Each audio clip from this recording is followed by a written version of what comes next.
Հարգելի հետևողներ, կզրուցենք նաև Ավետիք Չալաբյանի հետ։ Պարոն Չալաբյան, ինչի մասին է այս գործը եւ ինչ նպատակ է հետապնդում գործող իշխանությունները, ով կնայեք ուղղակի։ Բարև ձեզ, նախ ուզում եմ շնորհակալություն հայտնել եւ ձեզ, որ լուսաբանում եք այս ամբողջ գործընթացը, եւ նաեւ այստեղ հավաքված բոլոր քաղաքացիներին,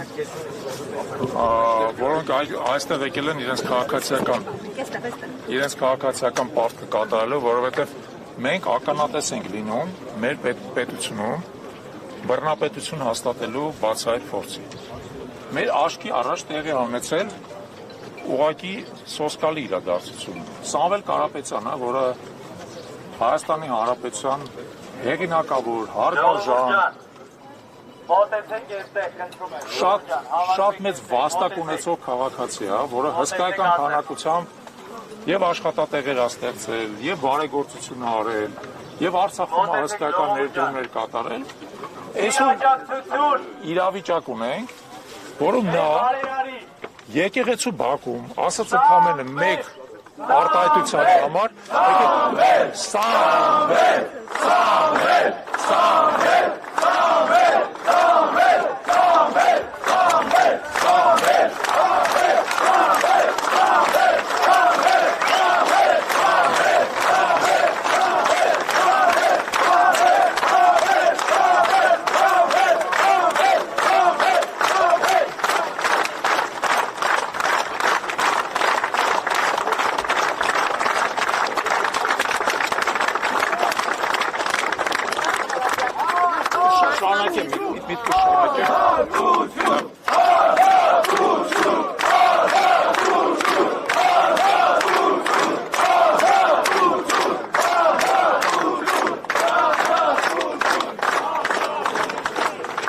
տեսել եք, որ մարդը ընդամենը խոսք է ասել եկեղեցու բակում։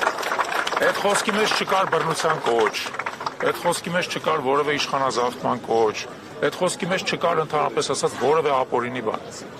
Մարդուն այսօր փորձում ենք ալանավորել միայն այդ խոսքի համար, ուրիշ ոչ մի մեղադրանք չկա, միայն այդ խոսքի համար։ Եվ այս այն դեպքն է,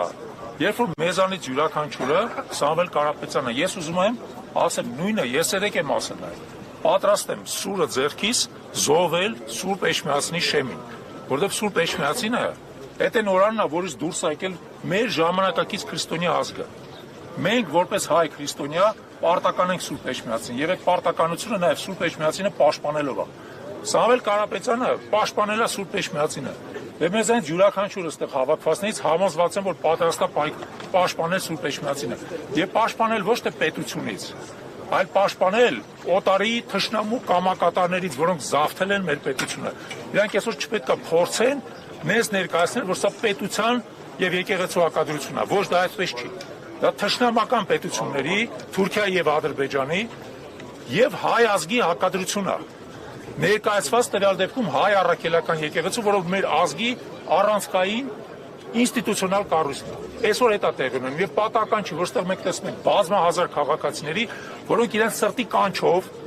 իրենց զգացողությամբ հասկացել են, թե ում կողմը այսօր պետք է լինել։ Ում կողմը պետք է լինել։ Եվ ես ուզում եմ, որ նորից շնորհակալություն հայտնենք բոլոր այն մարդկանց, որոնք այսօր այստեղ են, հասկանալով, որ այսօր այստեղ պետք է լինեն, պաշտպանեն մեր ինքնությունը, մեր եկեղեցին եւ ի վերջո նաեւ հենց մեր պետությունը։ Շնորհակալություն։